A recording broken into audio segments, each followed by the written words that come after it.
Thanks a million, guys. Aisling Walsh doesn't really need an introduction, but here's one anyway. I mean, it's 2 decades of remarkable career success across TV and film.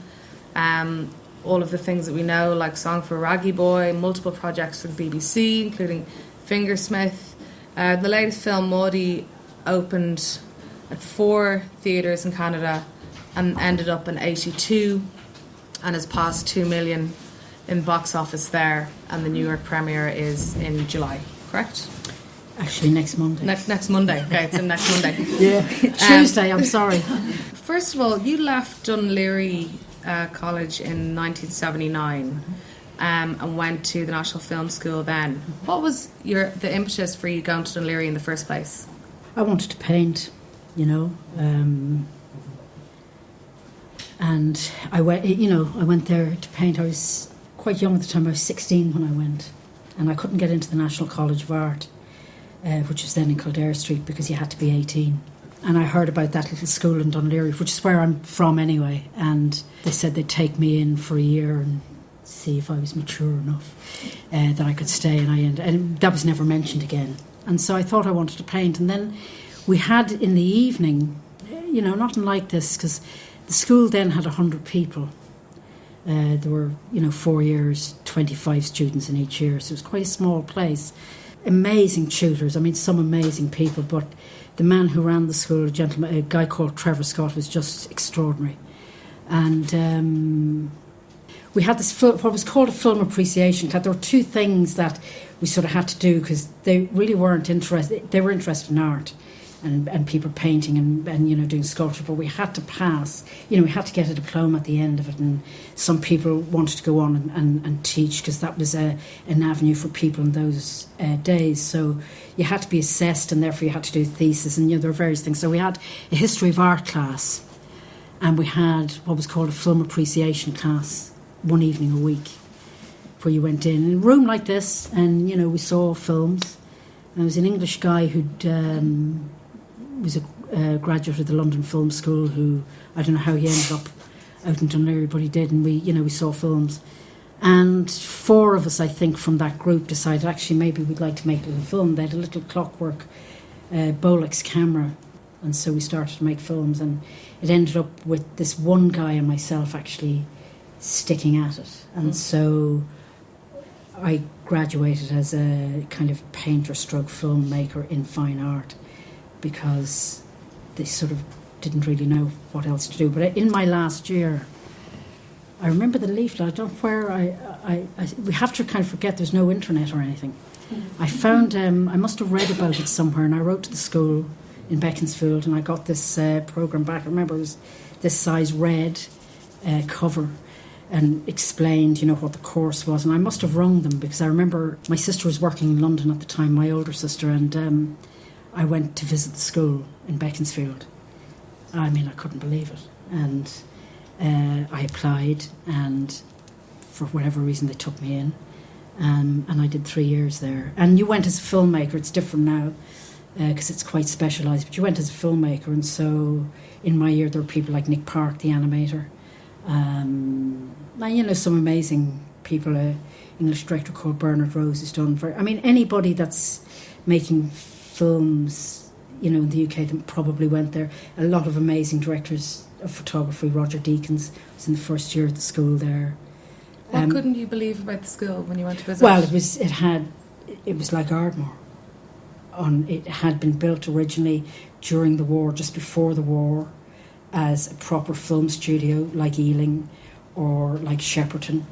And, the government decided in the early 70s that they needed, there was a real push for a film school, and that was the site that they chose, because they were no longer kind of making a huge amount of films there. And it was small, it had 2 stages and, a little kind of admin office that they used for various sort of classrooms, and they decided that was a good place, and the industry and the government got together and decided, actually England needed that to kind of train people in the industry. Can you remember the first thing that the first time you picked up a camera and shot something in Dún Laoghaire? What did you shoot? The shopping centre, the building of the shopping centre. Yeah. And when you went to Beaconsfield, what was the first thing that you started working on? Well, we did various exercises. So what they do is they divided the year up into groups of, say, 5, and you got a little script, and you had to write scenes either side of it.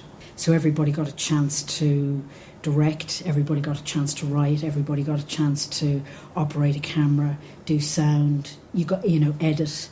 And because the idea was that you're a filmmaker. There wasn't, people often ask me, when did you decide you wanted to be a director? I didn't. I still see myself as a filmmaker. I don't think it's... And so that's what the school did. People left there as filmmakers. My idea was when I went, because I only went for 3, my idea was I'd go there for 3 years, learn what I could, come back here and make films. Mm-hmm. And so I felt I needed to know a bit about production, a bit about, I thought, well, maybe I have to shoot my own films, better learn a bit about that. And so that's what I did, because you thought maybe you'd end up making your own films. Mm. Did anything happen in the Dún Laoghaire shopping centre shot or scene, or were you just shooting the shopping centre? It was the construction of it. I went back a few times, so it was being built. So people are here far too young to remember, but on the going down Marine Road, mm-hmm. there are all these little shops, little cafe and thing, and they were still there. And I went into the building site to, just shot kind of construction, and then somehow it was really a documentary, I suppose. And then that developed onto kind of a drama film, and then you kind of started writing. It's just a kind of a process that I suppose it's a bit like painting. You're deciding what are you going to paint on, canvas or board or whatever it is, and then you start, and then you realise actually start writing. And it was really only when I went to the film school, because it's very often, and there are a lot of women in the room tonight. I actually ask a question any time you want if it's relevant. I operated in a world where it was very male. I went to Dún Laoghaire, there were 5 women in my class. I went to the National Film School, there were 4 women out of 25 in my class. I joined the industry, the television industry, or, the first film I made, I was in my late 20s here. Primarily, I would say 95% male crew, mm-hmm. Same on television. So it's a world that it's very different now. That's what the industry was, and you didn't think about it maybe in the way that we think about it now. In terms of that, for the first feature, Joyriders, right? That was 1988. So within a few years of leaving film school, you had your first feature out. Yeah. Obviously, at that time, the landscape of filmmaking and independent filmmaking in Ireland is completely different than it is now. Yeah. Funding strands, all that kind of stuff. How did you go about making that first film? Was it with friends or? I made a film because everybody got the chance. You made a film at the film school to graduate with, and I made a 40-minute film. And what they did, they had a kind of a night, and it was at BAFTA. You thought, wow, this is kind of rather amazing. And there were 2 producers there that the film kind of affected. It was a film actually really about my grandmother, but it was dramatic. It had quite dramatic moments. And there were a lot of people from the industry there, amazing people from the industry there that night. And also you've got to think that the school had people on the Board of Governors at the time, like David Putnam, Alan Parker, amazing people. So we were known in the industry in England as the Beaconsfield Brats, because we came out and everybody thought, that's not how I felt or operated at all, but that's what we were known as. And I suppose about a year later, sort of wrote a script, and I knocked on the door of, it's now the BFI, it was then British Screen. And when you don't know any different, it's kind of easy. You knock on the door, you go in and say, listen, have the script, would you read it? I want to make a film. And actually they gave me money to develop it further. There was no Irish money in that film. It came out of Granada Television. They had a film division, some from the BBC and some from British Screen. And I made it here and edited in England, and so... Was it hard? No. I realise now it was. Yeah. Then I didn't. As I say, you knock on a door and you go in. It's like when I was saying to somebody earlier, I went, and I would have been in my 20s, for an interview to the BBC. They had a bit like Play for Today. They weren't called that at the time. They'd kind of moved beyond that. Let's say, you know, these one-off kind of 60-minute, 90-minute films, and my agent said to me, you know, go up there and you're going to have an interview with so-and-so, and I'd read the script and everything. And it was the old building, you know, there are these sort of circular corridors, and I eventually get to, you know, 566, whatever it was, and I knock on the door, and you went in, there was an outer office where, you know, the production assistant was, and then obviously the producer. I'm knocking on the door, there was nobody in that part. I go into the next part, and the guy turned around and he said, sorry, darling, the interviews for Alice in Wonderland are down the corridor. And I left. And I'm outside and I think, fuck it, you know, I better go back in and actually say who I am. And I went back in and I said, no. He said, no, I said they're down the corridor. And I said, no, I'm Aisling. And he was amazed that I was a woman. Because my name in England at that time, it probably still does, means male. Or conjures up. And so I kind of got away with that. I got through the door quite a bit because of that. And when you kind of believe that you can do something, or you don't think about it very much, then I'm not saying it's easy, but you don't have that difficulty because you just do it. You're not getting hung up on the... No, yeah. You just do it and you think, well, maybe they will, maybe they won't. I was amazed they kind of gave us the money to make the film. And then Granada Films, that were, you know, hugely successful at the time, bought into it. I never thought, oh, I'm a woman making a film. That didn't... You just were doing it, you know. What was the most useful thing you learned in film school and then in making Joyriders? Most important thing I think I learned at film school was from there's a lovely Scottish filmmaker called Bill Douglas, he's very famous for the Bill Douglas trilogy, and he came to the school to tutor some of the people, and I worked with him, and he kind of made you believe that you could write, or that you kind of had ideas that you could get them down on paper, and I still use a lot of what he taught me.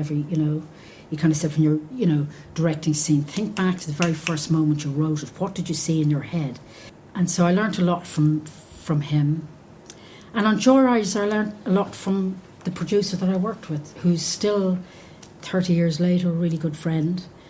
It was her first feature film, but she'd worked a lot in the television industry and had come up through the industry. She was a runner. She was, her first job was as a runner on What a Lovely War, quite a famous English film, and somehow I kind of learned a lot from her. It's also not to be afraid to ask questions, or not to be afraid to say, I can't do it. I've stood on, as a young, I do it today, if one had to do it, to say, I don't actually quite know how I'm going to do this. There's nothing wrong with that.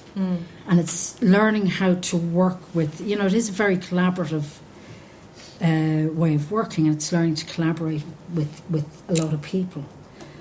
I never had that thing. A lot of young directors that I've worked with or mentored a little bit are terrified of actors.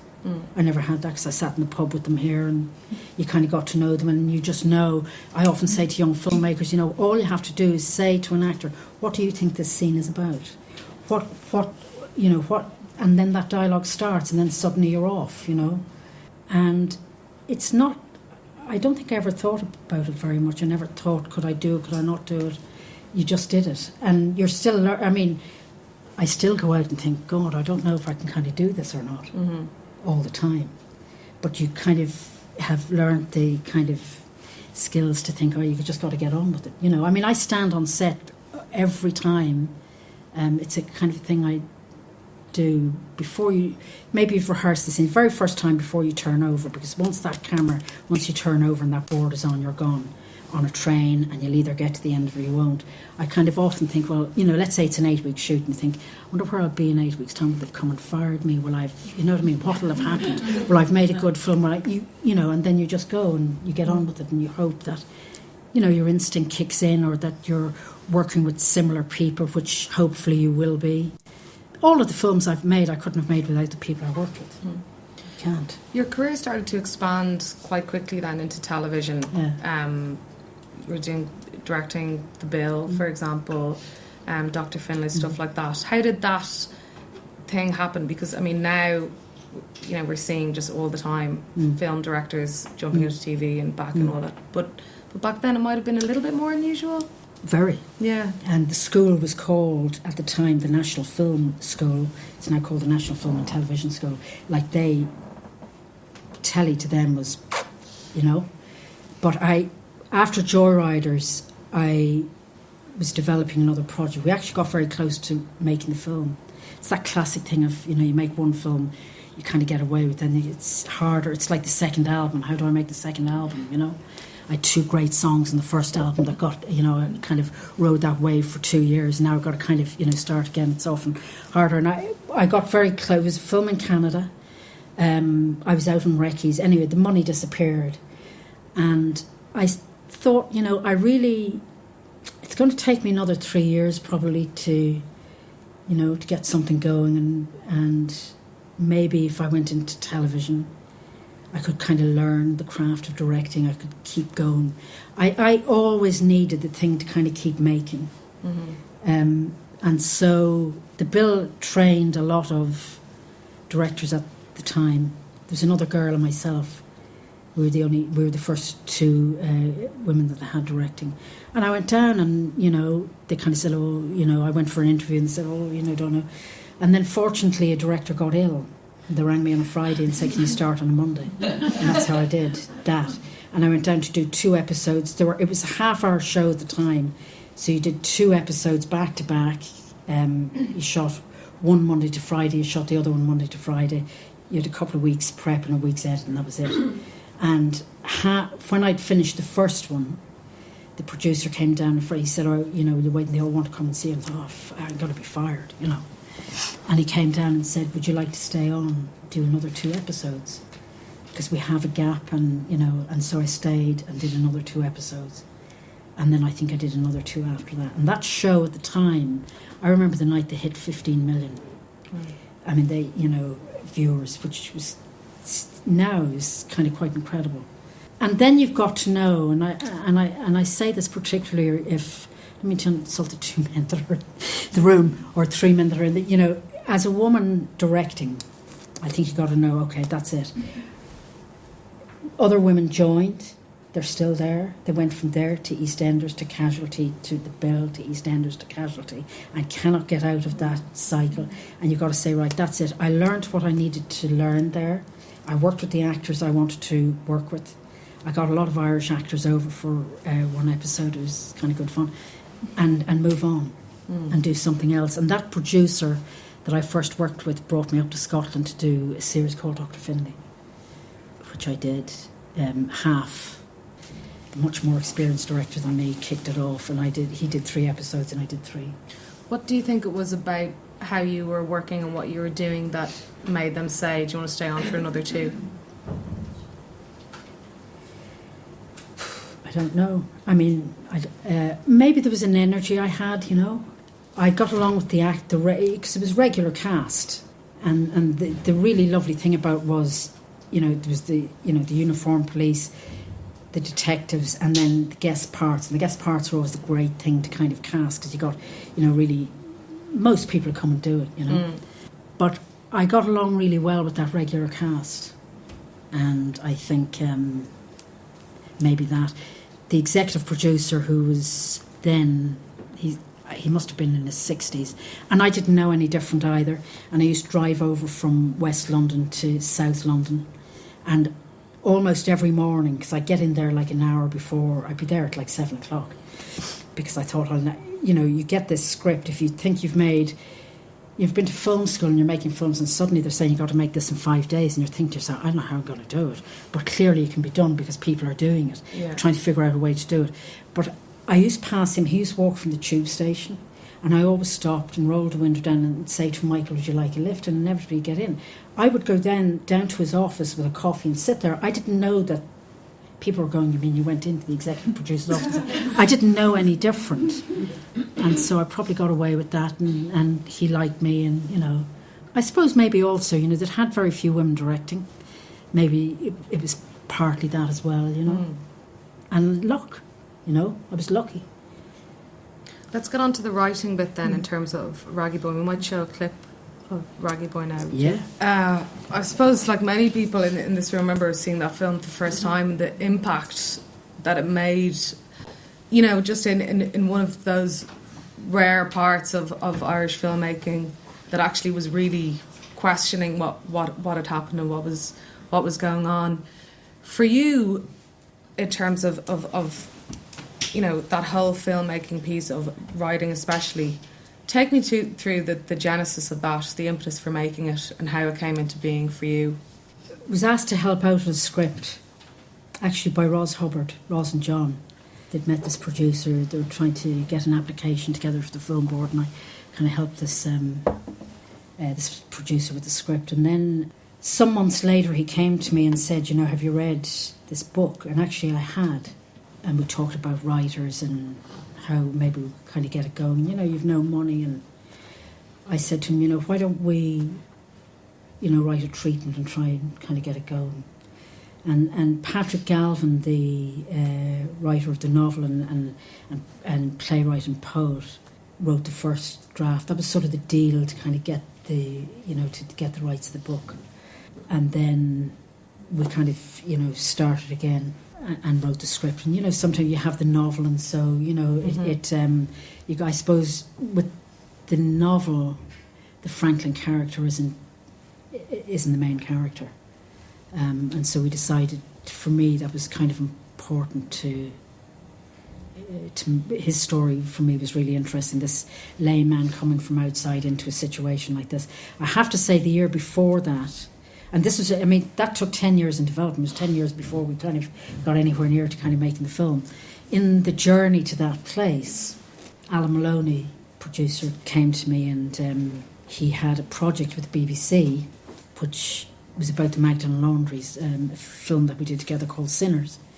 And I made it actually just the year before that, so I ended up spending 2 years in institutions. And we made that film down in Galway. And sometimes what happens is, you know, you've in your mind a film that you want to make, and it's taken such a long time. I mean, from the moment that we finished the first draft of that script of Raggy to when we turned over was probably 11 years. Oh. And you know, various things, you go through various sort of phases of development, and, you know, cast on, you know, where you're going to make it, all of that. But sometimes an opportunity comes along, and Sinners was a great script written by a lady called Lizzie Mickery, English writer. And I thought, you know, I might never get a chance to do this, but I get a chance to do that, to say something about those laundries and those women. And as a kind of a young girl, we had somebody who lived with us who'd been through that system, and I kind of thought, you know, I'll make that for her. And so I went on that journey with Alan and Susan, and we went down to Clifton and you know, made that film with a lovely bunch of people, and then somehow we got that away. And you know, very often it's the right moment. You know, it's projects come and go. Everybody in this room probably has. You know, you've various projects going around. One will kind of jump ahead, and then somehow the moment for it will come right. It's usually a combination of people. We almost made it the year before, but there was 9/11, and so that stopped us for a year. Then I got Aidan. Then we kind of started to kind of, you know, motor forward, and we, you know, it's only when you're in a car driving around the countryside and you're in Rossgray looking at a school and you're here and there. And I actually brought those guys back to Clifton where I made Sinners, because I thought, well, you know, it's not a bad place. And we found this place. I remember the day we walked into that place. It's and a Letterfrack, wasn't it? No, this is in Ballyvorney in Cork. Right. And it was really, they weren't Christian brothers, but a religious orders teaching place. And you just knew that was sort of the place. And then, you know, the journey to kind of get those kids, that took... I remember one day in Dublin, out in Lansdowne Road, seeing 350 kids. It was one kid, and that boy was Robert Sheehan. That was sort of a huge journey itself, to cast those boys, you know, and then get everybody around to kind of make it. So, but it's also in those 10 years that script got better and better, and if it's... You just found out more things, you know, you researched a bit, you found out a bit more. There's some amazing things in the film that wouldn't have been there 10 years before that. Yeah. Because you discovered something. And I remember people would read that script and go, that couldn't have happened. You know, we had a Danish co-producer because we got some money in Denmark. We got some money out of a European fund, and you know, they go, but that didn't, really, that happened. And so in that respect, I suppose it was quite groundbreaking. I remember the world premiere was in Sundance in 2003. And you never know. Nobody knows anything, really how... I'd shown it to very few people. The film board had obviously seen that, to sign off and a cut and, whatever. And we did a lot of the post-production in Denmark, so, people there had seen it. And we showed it at Sundance. And the idea there, as people probably know, you introduce the film and then, you can sit through it or not. I didn't. Aidan and myself went to a bar next door, and the person looking after us, I said, come for us with 10 minutes to go, and we'll, go back. And, as the doors opened up, the credits actually were rolling up. And, quite long, it's quite a long roller, and people started to stand up, and I thought, fuck, they really didn't like it, they're leaving. And I didn't mind for myself, but I'm with Aidan, and I thought, really, that role in that film, I thought he was so amazing in it. Yeah. For him, I thought, God, this is a disaster. And then the idea is you walk down, you do a Q&A after the film, and the people were standing up applauding. I actually thought they and they stood up for him, and it was kind of a rather amazing night. And there was one man, I'll never forget him, guy in like the third row stood up and said something. I thought, if he doesn't stop, it was quite an emotional kind of moment. And then that's that audience, and I thought, yeah, maybe it does affect people. And then that went on and on and on, Mm. But we were lucky with that because it got into Sundance. That could have, who knows, Mm. And so that was, I see those two films as a very particular period in my life as a filmmaker. I'm really proud of that film, as I am of Sinners. I think they both told part of that story, and I think that's important as a...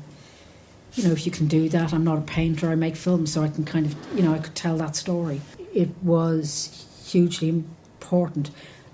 I mean, Hannah worked on it. I don't know what I thought I was making at the time, I knew he was great. I knew the kids were... I had a couple of pals on it, like Ian Glenn, great pal, who I'd worked with in the UK, and Mark Warren. You're just trying to, tell the story in the best way that you can, The length of time it took to make it, as you said, 10, 11 years, in some ways that's gratifying because you end up with this amazing piece of work. In another way, it's kind of terrifying because, everybody thinks, crap, it's going to take me 10 or 11 years to make something. I mean, what did you learn from that lengthy process? There must have been times where you were frustrated or disheartened or thought it wasn't going to happen. I mean, how do you get through that? Well, I'd go off, you see, in between and do something. I'd go off and do telly in between to keep going because I'm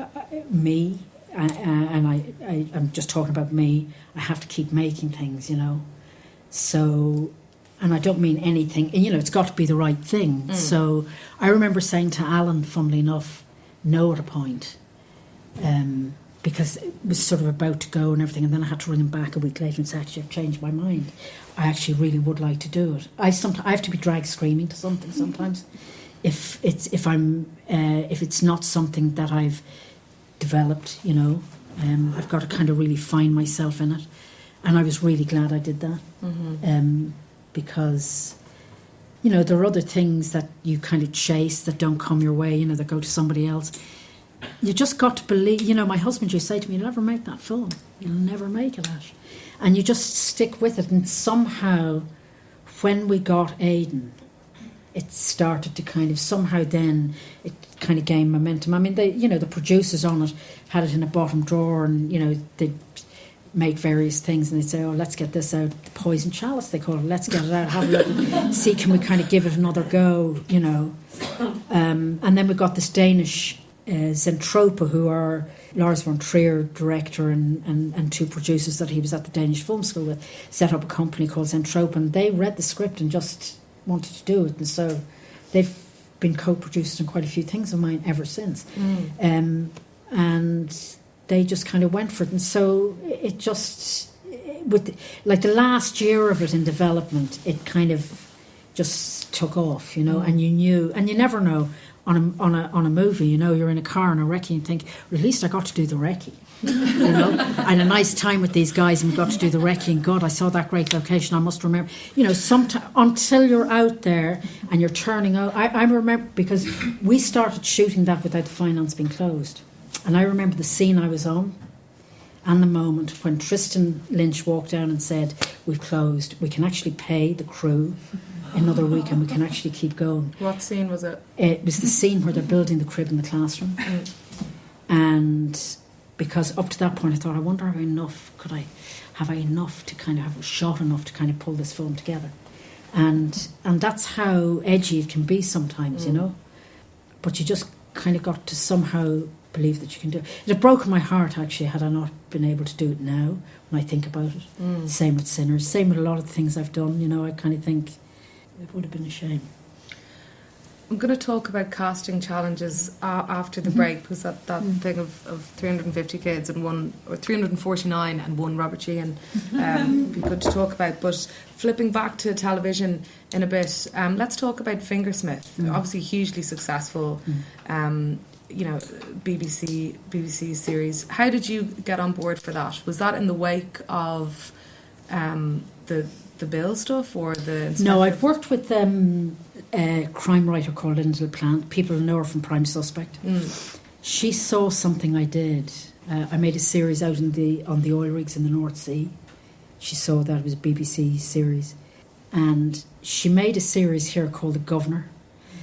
And she had two directors, two English guys, really experienced directors, and they brought the delivery date forward.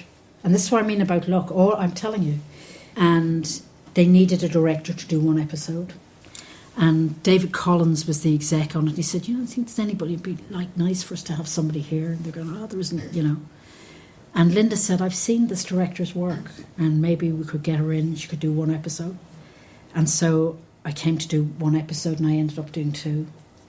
I got a lot, I mean, you know, and I worked with Linda on and off for probably 3 or 4 years after that. I did the thing called Trial and Retribution. Did the first two of those. And Sally Head, who was the producer on Fingersmith, had come from, she was the head of drama at Granada when they made Prime Suspect. And Linda and herself, obviously, you know, they came and asked me if I'd like to do it. Great. Why do you think that a lot of your projects are period pieces? You know, they weren't originally. I did modern, and you know, I always wanted to do Dickens. You'd see these fantastic BBC productions. You think, God, I wish somebody had asked me, you know, to do Dickens. And you'd go for these and say, oh, you're not experienced, or you know, whatever. And then I went through that whole, you know, suddenly, that's what I started to do. I don't kind of think of them like that, really. Yeah. You kind of sort of think of the project. I mean, I look back in this now and you sort of realise that there's a lot of women involved in this project. Sarah Waters, her novels, if people know them, are kind of... Lenny is actually making a film, isn't he, of her, one of her last novels. And Sally Head, the producer, and do you know what I mean? It was, you know, and luckily it's the first time I worked with Sally, because Sally plays the other girl, and Elaine, who I adore, and sometimes it's just those, you know, those things. There's it's also detail in period things sometimes that's very attractive, but it just happens to be the way it was, really. I started. So you're not necessarily seeking them out, or no. A lot of the things I did with Linda were very hard, edgy kind of things, you know, and I went from that to this to. And I wanted to do this so as people could see that I could do it. But I love the story, you know, that halfway point where the story crosses over and it's the two women telling their stories from a different point of view. I think that's the thing that was really attractive about that. And, you know, I mean, that's, I don't know, you know, probably 15 years old now. It was quite a big deal at the time. Yeah. So it was a good thing to do, and you got to do all of it, as was the fashion then, that's now kind of come back, you know, because a lot of over the last sort of 10 years for a director to do 6 episodes is something really, you know, there was a cheaper way of doing it. It's now kind of come back to doing that, these authored sort of pieces. And I suppose I sought those things out. I knew if in that series television, and there's absolutely, you know, nothing wrong with it, but and still I would say it now, as women directors, you get stuck in that cycle and it's hard to get out of it. And so you've got to kind of go on to the next thing and think, okay, I learned how to do that and I've done it, and now I've got to kind of go to the next thing, and be quite tough on yourself, you know. We're going to take a break in a little bit and then come back and talk about Maudie and other things. But just on this project in particular, you know, really high profile project, you know, presumably quite a sizable budget, very well watched, very well received. What did you learn from that? I mean, sometimes I wonder, is it harder to learn things from successes rather than failures? Yeah. Failure's not pleasant.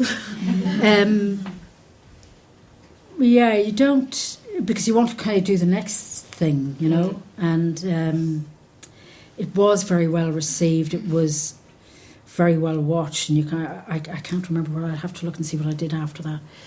And you do it, and you kind of move on. You know, I very rarely watch the things I do after I've done them, you know, for a long time. I haven't watched this since the day I finished, probably since the night it went out. And you kind of move on to the next thing. You know, I have failed. You know, I feel a lot of the time. I was saying to somebody today, I've been out in the wilderness for quite a long time. It's not pleasant, but you somehow got to keep yourself going. So it's, you know, you do that, everything you do that and think, well, I got away with that, and now maybe I won't ever do. You know, I made Raggy Boy.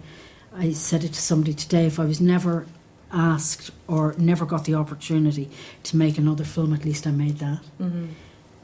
But I did, and I went on to, you know, make other things, and I feel the same about Maud. If I never got the opportunity, at least I did that.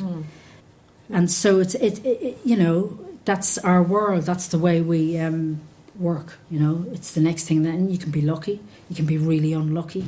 We weren't lucky with Raggy Boys, a movie, in the end. You know, it's Sundance that night, and you know, it never opened in America. They never struck. That deal was never done. But then you kind of go on. That's the history of that film, you know, and every film has its journey, or every piece of telly has its journey, you know. I've sat. I think it was actually nominated for a BAFTA award. Have I sat in that room so often, you know, and it's always somebody else. I'm always the bridesmaid, you know. Same with the IFTAs. I'm always the bridesmaid. So I don't think about that. Also, that's not sort of the success is in making it and doing it and working with these great people, you know, to get the chance. That's where I met Sally Hawkins. And I go back, you understand as a director why you go back to the same actor again and again and again. You know, I've worked with Ian Glenn a lot. I've worked with a lot of the same people because they are fellow travellers with you, you know. I read Maudie, the first name I wrote down was Sally. I thought, listen, you know, I sent her 2 pictures and I said, this is this, do you want to do it? She said yes. So, you know, that's what you're trying to kind of find, those people saying, DOP, I worked with this DOP, he did Sinners, he did this, I think I worked with him 5 or 6 times, you know, so that's what you're, you know, trying to kind of achieve. And I don't think, everything is a new challenge, you know. What I won't do, Linda got very upset with me, actually. I did, because I did that, the 2 episodes, The Governor. Then she told me the story, Trial and Retribution. I said, God, that'd be kind of amazing to do, and it was quite amazing, and they were great people. And then I did the second one. Then she asked me to do the third one. I said, I can't do it, you know. What am I going to do? Because I'll probably fail. At least I did the first one, thought, got the hang of that. The second one, I can give it something. Third one, you know, we didn't speak to each other for 5 years, you know, because she was so pissed off that I didn't do it, you know. And then over the years, there were other things that obviously I wasn't free or couldn't do. I met her actually this year, within the last year. I hadn't seen her for about 8 years, and I went down to her house. She would come down for lunch. You know, want to talk to you about something. It was like as though I saw her 5 minutes ago. You know, that's the relationship I have with her. So all the time, that's what you're looking for, you know, with people. And I realised that because it's Sarah, and it's, you know, they're really interesting. I think the scenes are. I don't know if people know the story of this or not, but the 2 women fall in love with each other and have this amazing affair. So there are, you know, a couple of scenes, I think there are 3 or 4 pretty kind of detailed sex scenes in it. And I remember the first one we did, and Sally head driving down, and we got the rushes the next day and went, oh my God, they didn't take their clothes off. And you go, no, they didn't actually. oh, but I mean, Gareth Neame at the BBC is looking for like sexy women with their clothes off. And I said, do you not think it's more amazing if they kept their clothes on? And actually it was. They kind of got round to that. And I think maybe, I don't know, there are those sort of things that were kind of interesting to do. That I think actually a man directing that might have directed quite differently. Yeah. And I think that's what they saw in the making of that. It was interesting because it was adapted by a man. So I think maybe that made a bit of a difference. I just have a question just about if you can talk a bit about rejection and how you've dealt with it, if you've had it, how you've dealt with it. Every day. Can you talk about how, failures, you didn't like failure, but you can talk about No, it's really hard, it's you often talk to actors about it quite a lot, that go for endless auditions and you end up not getting the part. And directing is it's the same. But it's even worse because if you're, writing and developing, you're working with a writer and a producer and you're developing your own stuff and, you kind of get a no from the film board and you get a no from the BFI and Channel 4 and BBC. Like, where do you go, And it's sometimes the combination, sometimes it's I always believe the right people come together to work on something, particularly on, not necessarily on television, I say on film because it's a slightly different kind of beast, that the right combination of people end up usually on the film for whatever reason. And, you kind of look at some of these things and you think actually I've continued working, but I've had huge periods of time where I haven't worked. After, that's the reason we might talk about it, I did a Wallander with Kenneth Branagh in 2012. I hadn't worked in British television for 8 years. So, I had to be dragged screaming. I did it because it was Ken Branagh. I thought it'd be rather amazing to work with him. But I hadn't worked for 8 years before that in British television. There were things that came along. Sometimes, it's things pass you by or there's a reason. It's like you always say to an actor, they go in for an audition, there's a reason they don't get the part. It's not that they're not good enough. It's they don't kind of fit maybe the chemistry of the makeup of everything else. And I feel sometimes it's the same. But it's hard. And what's very hard is if you make something that there's an expectation of and it doesn't come off because it comes back on you and the producers usually. And that's hard. And I've had that on and off. And you just have to somehow, get over that and move on and try and, find something else to do, and say that was that and now I've got to kind of move on and do something else. I think it's harder for the girls sometimes, maybe directing particularly and writing and, the perception of what something's going to be. And if that doesn't happen, I think it's really, it can be quite hard. You just have to keep going, I always think it is a bit like an actor at an audition. You didn't match the mother or the father, so you move on. You know what I mean? If you think about it like that, it's not that you're not good enough. It's that the combination isn't right. Yeah. Why did you say you had to be dragged kicking and screaming onto this project? Well, just because you kind of think I can't do it, Oh, because you were afraid of the project? Yeah. Okay. Yeah, and you're thinking, I mean, with that, I hadn't done British television for 8 years. It moves on really quickly. They did 3 films, and I was in the middle, so it wasn't I wasn't starting it off. I hadn't ever not done that. And it was Ken, and he is a producer, director, writer, actor. He forgets all of that when you're working with him, and he was amazing. So for those sort of reasons, and there was, there's huge expectations of something like that, The end of that, which is great, because he won his first BAFTA award acting for that. And so that was, for me, because it's always for me in the end about kind of, the producers and the writer and the actor. And I mean, of course, everybody else, but, that they get, I was really pleased for him that was sort of, the case. It's just whether you can do it or not. You're in Sweden, you're working with there was nobody on that crew that I knew. So you're saying you momentarily lost your nerve, said I'm not going to do Not it. my nerve. I just go, I don't know whether I want to do it or not. You kind of have to fall in love with something, and it's when you question that, and then you somehow got to go back and think, how am I going to fall in love with this? I met him.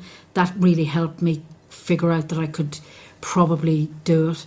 It's quite lonely as a director when you jump onto something when there is nobody that you've worked with before, nobody. That to navigate your way through that can be, quite tough at times. And you're in a foreign country and there's a couple of givens, that you kind of maybe wouldn't necessarily be your choice. You got to kind of buy into all of that, And it was in the summer, in August. And I'm not really good after, a day like Saturday here last week. I've turned things down because I don't think well in that kind of temperature. But and then in the end I was really glad I did. It's just it's that moment, and then you jump in, and then you're fine. It's always that. If it's not something that you've created, that is a process that I sometimes have to go through. And I've said no to a lot of things that actually I may have, I have regretted once or twice. Like? I'm trying to think of something. Actually, they ended up with a much better person. I'll often, seriously, there's always a reason. I'm trying to think recently what people would know. Well, it'll come to me as we're talking. One question here. Yeah. You were saying that in the early days you were aware of a very male environment. So 2 questions. The first one is, how did you explain that to yourself, or did you? And the second part of it is, did you become politicised about gender over time, and how do you feel about things now? I didn't think about it, because it's the world I operated in. Probably how I was brought up, a lot of it to do with my father. Never felt that I couldn't do anything. That you didn't set your, it wasn't ever a conversation in, my house. I remember at school, people say to you, what do you want to be? I want to be a nurse, or I want to be this, and they say to you, what? I don't think I knew really.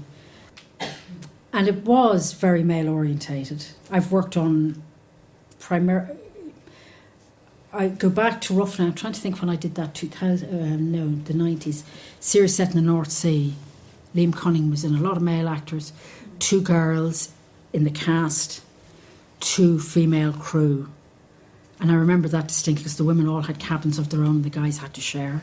And we were there for 8 weeks on this rig in the North Sea making this series. But that's the world, that's the world as I knew it then. That it was that industry.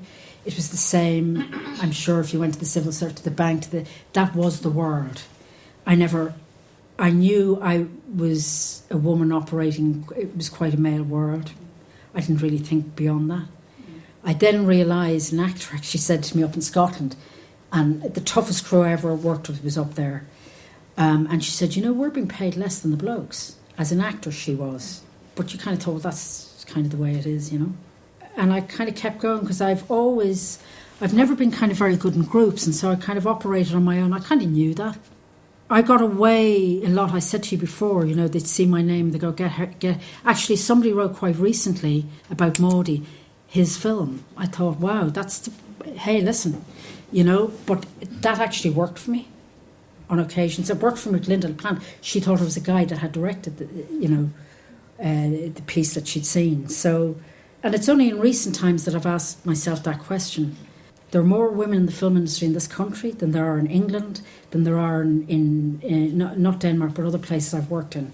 And people are far more confident than I was when I started out. And I also got away with, I was always an outsider, In England I was an outsider. I couldn't be anything other than Irish, And that took a lot. You think of England in the 80s and stuff, it was quite a tough time for Irish people there.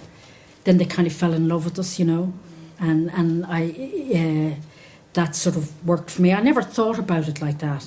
It's only in the last couple of years that I've thought about it. Do you think you managed to avoid discrimination, or even being sidestepped a little, even when it wasn't overt discrimination? Did you avoid all that? I think I did, yeah. Yeah, I think I did. I don't think there probably is jobs I didn't get because they kind of thought we'd go with a bloke. It took me a long time to get experienced. You get back, they kind of say, you know, oh yeah, we loved her, but she's not experienced enough. She's not experienced. I used to sit at home and go, when am I going to be experienced enough? And now I get, she's too experienced, really. She seriously wants to kind of come and do this. And the bit in between was very, you go, oh, that little bit was very tiny. You know, and it is kind of rare still. I've stood in car parks, you know, on a shoot, about to start, and you know, driver come and say, hello darling, where's the you makeup, you go, yeah, actually I am. You're trying to deliver an actor to thing, you go, yeah, the costume bit is over. They go, thanks darling. And then they see you and suddenly go, oh my god, you're the person who's directing. You go, yeah, actually what's, you know, I've had a lot of that, but I'm you know, and a lot of, you discover people like Linda LaPlante and a lot of those women writing started to write because she was an actor originally, a really fabulous actor, and there were no roles for her, and so she started to write, and you know, and she will work with women when she can, you know, and there's a reason she wrote Prime Suspect and Widows and all of that. So, but I don't think about it very much, to be honest. I understand it now. I didn't at the time. It's not something I spent, you know, I don't get up in the morning and think, oh, I'm a woman in this industry. I get up and think I'm Aisling. I got to kind of get out there and do something. And I know, for example, if I go for an interview for television, usually you see the names, you know, because they have to kind of sign in and go, oh, fuck, he's here. I'm forgetting this. Every time I go he ends up getting the jets, you know. For a filmmaker or a writer, director, or both, or whatever, when do you think is a good time or a bad time to get an agent, and what should you be looking for or avoiding? I made, you know, you kind of make the mistake. God, I've been everywhere. There's not an agent. You know, I got an agent after film school, you know, who was great, who's now a producer. And I was with her for about a year, and she got pregnant and had a baby. She was quite young at the time, and left the business, and you know, then I went to somebody else. They've got to kind of understand you, you know. They've got to understand and this is why when I said drag screaming, you know, sometimes that pushes from the agent to think it's a good thing for you to do, or it's in that agency and they want to land somebody on it. They don't want to leave that agency without a director and a DOP, and you know what I mean, as much as they can kind of, and once you know that, and it's important when you kind of say you don't, it's more important the things that you don't do at a point, you know, because they're always there, you know. And it's, you know, when you say no, that an agent understands why you say no. Mm-hmm. And when you say yes, that they'll fight like hell to kind of get you that, you know. Maudie was an example of that. You know, I said to them, you got to get, you know, have you rung them? Have you rung them? You know, you know, it's like when you kind of want an actor for something and they're free and you're going, God, you know, I remember on with Mark Warren and Raggy Boy, we only had a certain amount of money for that role, and the producers were down in Cannes. I rang them every half an hour and said, you know, we've got to give him this 20 grand that he wants. You know, we were at 15 grand or something, and then you kind of said, well, take 2 grand out of my mind, I want him. And they didn't know, they weren't hugely aware of who he was at the time anyway. We eventually got him. And I remember when the first 2 days he was in quite a few scenes, and I remember the producer saying to me, now I understand it, you know, if there's that. And so in a way it's got to be, you've got to want to do it, there's got to be something, you've got to get up in the morning, not be able to sleep at night thinking about it, you know, and then thinking, oh, I can't. I used to lie in bed thinking about Maudie going, you know, well, maybe I can't. Well, it'd be good if I had Sally. Because, and then maybe if I could, you know, and then thought, no, I can't, you know. You mentioned a couple of times about being in a cycle of something and you know, wanting to get out of that or whatever. And that thing about, you know, that worry that people often have about repeating yourself. But it's kind of, it's all well and good to say that, you know, you need to get out of something and do something different, but a lot of people have the fear, first of all, creative fear, financial fear, all that kind of stuff. What advice would you give around that? It's very hard, you know. It's you know, you kind of get, let's say I go back to, say, the bill, which doesn't exist anymore. I suppose the equivalent, I suppose it's things like casualty and stuff like that. Women in television have always existed at that level in drama, always. Mm-hmm. But that's it. So now you kind of move on, you kind of get to fingersmith and go, well, actually, no, just stay where you are. You're ground doing casualty, and not that there's anything wrong with that. Don't get, because you learn so much on those. I mean, the people on the bill were just so kind and decent to me.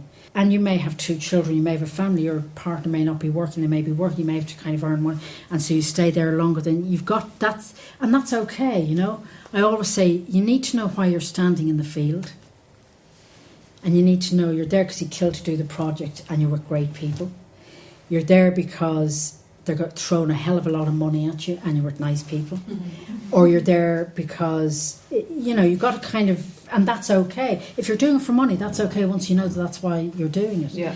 And that those next 2 episodes of Casualty that you're doing are going to buy you 6 months to write your script, to go downtown or wherever it is. There's nothing wrong with that. And you're all also kind of getting experience. And with women directing, it tends to be you know, I doubt they ever ask the guys, what experience have you got? That's always a question that's asked of women. And then there is that gap. I did a survey. It's important to kind of say this for the BBC. Ben Stevenson was the head of drama for a long time. You know, they were trying to kind of, you know, get more women involved in, you know, directing telly and writing for television and stuff. And he did the survey, and so they selected women writers and women directors. So that people like Paul Mills, Sally Wainwright, all of those people became. And Ben said, "Go and talk to Aisling." And this woman came, you know, came to the house. She probably spent about 2 hours with me, and I realised that, and it did come out in the survey, that there's a 10-year period for women, or so, 10, maybe 12 years, depending on how many children you have, that you're the prime sort of carer of those children. That 10 years is sort of, or 12, that it's sometimes very difficult for women to work within that period. They've young children, or they've 2 or 3 children together, they're at school, you know, they're, you know, and, you know, whoever their partners is maybe, you know, working. And that period does not happen for men, generally. Mm-hmm. And then how do you make up for, you know, so then you come out at, let's say you're in your 30s, for example, and then you're now kind of in your late 30s and you're trying to direct and, you know, get back. What do you do about that 10-year kind of gap? And that has been a huge problem in the UK. And the girls I was at film school with that had children that are now, actually there's one director, she's about to make her first feature film. But then that's okay if you can creatively keep going within that time. But that is the thing, that and the confidence of women as young, I'm talking about now at school, you know, what do you want to be? You know, want to be the kind of secretary, the thing, I want to be the nurse. That's what, in my day. Mm-hmm. And I thought, no, I don't want to be that. Mm. So it's finding, it's to get rid of that gap, but also to kind of start off believing that you can do it. And that's way back to when you're a child, you know. And if it doesn't happen in your home, then it's got to happen at school. People, you know, it's like saying, well, I want to be an astronaut. Fair enough. You mightn't get there, but at least you might, you know, who knows where you kind of get to. It's like, you know, decide, you know, those roles in life that primarily, you know, women are. I mean, I saw it on Aer Lingus on the way over here. Good afternoon, this is your pilot speaking, my name is Julie, or whatever. And they're going, you can hear it going, fucking hell. You know, seriously. You know, this woman was going to kind of, you know, fly, but actually it was the co-pilot who was a bloke who took off like a rocket. Anyway, but I'm just saying those things need to, but it is that gap, and then suddenly you're 35 or you're 40. You're not 25, and you're not, you know, and everybody's saying, well, who's the new thing? You know, who's the new kind of, you know, young kind of 20-year-old making, you know, some promo, who's that, you know, that's the thing that we kind of have to get over. Yeah. And it's also, you know, you write a script and the main character is a woman, like Sally, and, you know, there's the bloke. And you kind of say, I've got Sally Hawkins, that's great. Who's playing the bloke? Because that's what we'll get. You know, maybe that full way.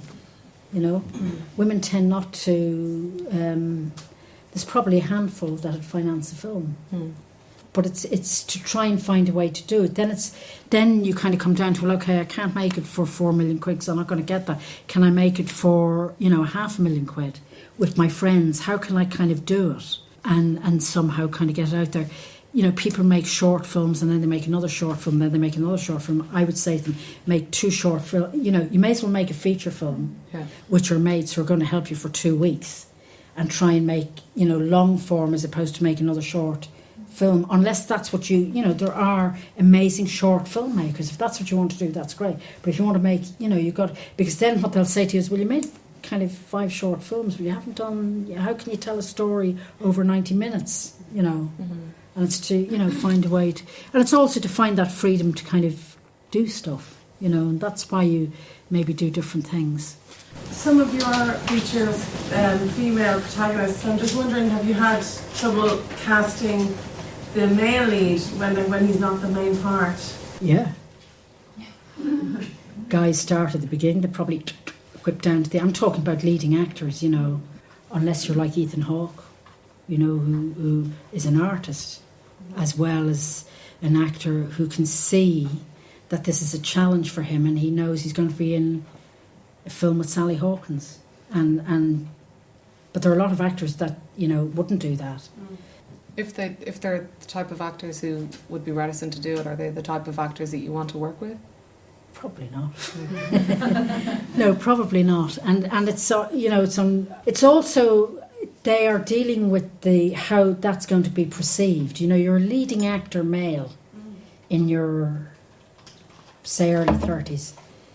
It's like women when, female actors start to play mothers in a film. They're a mother. They're not the kind of young, they're not, they've played a mother. So now that's, and there are actors that, I look at Nicole Kidman, who, just because of last week she was on the red carpet in Cannes Man, I can't, she was, it's an amazing reinvention of her career.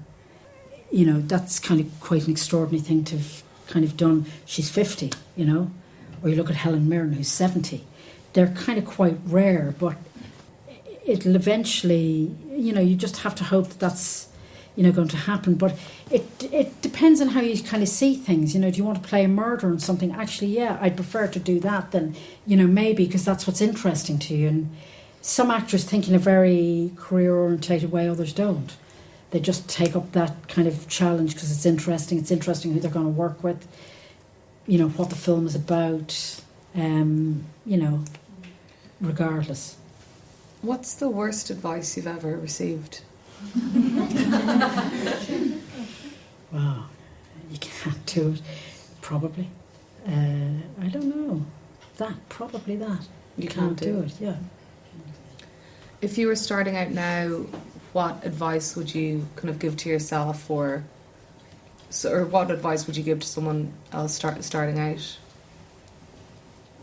I'd say, it's whatever you do, make sure, it's something that you care passionately about, that you want to do, like you kill to do it. Because you've got to live with it for a long time, like 10 years down the road, you still got to be in love with it. It's kind of like a bit like a love affair. I often feel, you start on something, and as a director, you kind of have that with an actor as well. If you're spending a lot of time with people, you've all got to kind of fall in love with the project, and I mean in a kind of a good way, creatively. It's very hard if you're, make sure you're with the right people. For me, the most important thing now is who the producer is, because I know who maybe the writer is because I've read their script and we've met. It's who the producer is. They got to watch my back when the 6 execs are kind of going, we hate, whatever it is. Am I going to be able to cast who I want? Am I going to be able to, all of those things? It's who the producer is, and then a couple of key people, who the DOP is and who the designer is, and then obviously cast after that, really. In terms of like producer, DOP, designer, that kind of stuff, when you're kind of building a team, what character traits do you look for within those roles and those people?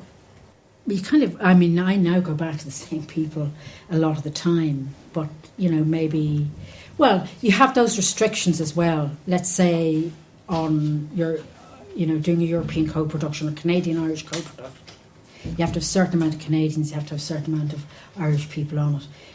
Maudie, it isn't in cast. They're American, they're English. So you have to weigh up what is, important. For me on Maudie, what was really important, I knew the look of it.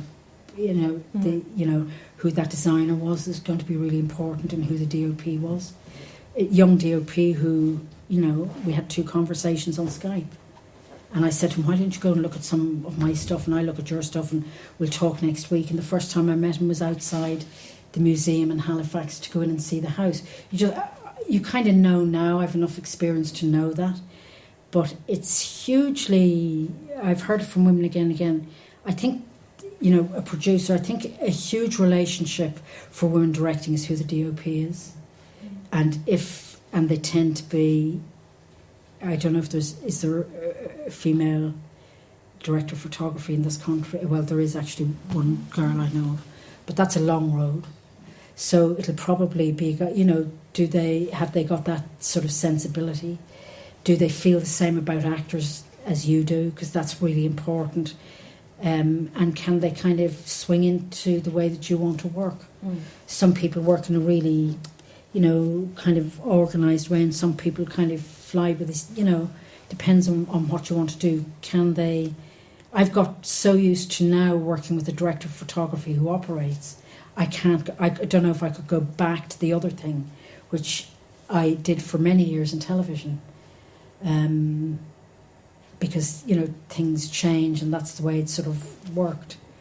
But it's those people that will... I would never have made this film without the producers, without the DOP and the designer. Mm-hmm. I'm talking on top of those actors. Yeah.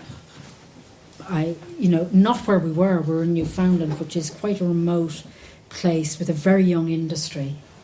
We had to take chances on people in different departments. You'd never have... the experience I have probably got me through quite a lot of it. And not to be afraid, of that challenge. I mean, you stand there, you kind of think it's really good to be afraid as well. I actually work really well when I'm kind of afraid of something, but I can, get over that. If I feel I can kind of swing through it, it's not very good for me. I'm much better when I kind of have to challenge myself, But it's people saying you can't do it, It's, what would you want to do? I remember when I was at arts school, I suppose I was about 17, and here you joined the industry as a general trainee, And I remember knocking on a door on Moorhampton Road. I needed 2 signatures, and the producer came to the door, and somebody told me the number of his house, and I'm going back now to 1970 something or other, and he said, so it's a general trainee. What do you think you want to do? And I said, I want to direct. He said, really? Wow, that's never going to happen. But I'd sign it for you anyway, because he kind of had them kind of bottled to kind of knock on the door. And then I got somebody else to sign it because he'd signed it. So that's changed as well, because it is, the conversation, I mean, particularly in this country for the last year, about women in the industry. Do we do, like in Denmark, that industry that because I know that industry quite well. There are a lot of women directors coming out of that country hugely successful. It shouldn't be, Sofia Coppola won, Best Director in Cannes. It should be, this is the director. Yeah. It shouldn't be 60 years since it happened. But it is, and I think that'll change, In terms of taking time or space to be, you might chuck the aircon on again, thanks Mel. Time and space to be creative and to write and all that kind of stuff. Like, is there a particular setting where you're comfortable writing? Do you take breaks? Do you go away? No, I write in my house. I get up in the morning I'm in kind of part writing mode at the minute. So I get up in my house in London, I leave it, I go out and have a coffee, say 7 or half 7, for an hour, and then I come home. Because it's like as though I'm kind of leaving the house and then I come back and I start working. And some days you write, amazingly, and I'm very slow. and other days you don't write at all, because it just... I started to write originally to make. I never set out to be a writer. So I wrote in order to make. I hadn't the money to pay a writer. I hadn't friends who wanted to kind of write. And so I ended up, for that reason, writing scripts I find it difficult. I really enjoy it when it's going well, but I'm slow, and some days, you've a great week. Like last week I had 2 days, I thought, God, it's kind of rather amazing. Maybe I'm kind of back in a bit of a role now. So, and I'm sure other writers would say that as well. You don't kind of write well every day, or something you kind of get to a part of the script, you can't kind of quite solve it.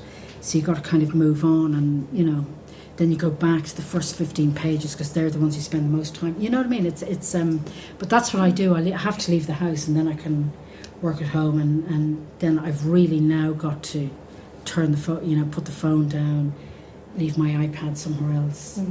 Try and have what I call a device-free day, where you just sit and do, leave the phone. But that's been hard for me at the moment because of everything else that's been going on. I've never gone away to write. No, that's not something I would find particularly helpful, because it's me and my husband in the house. I don't have children. I don't have that sort of life that I have to get away from.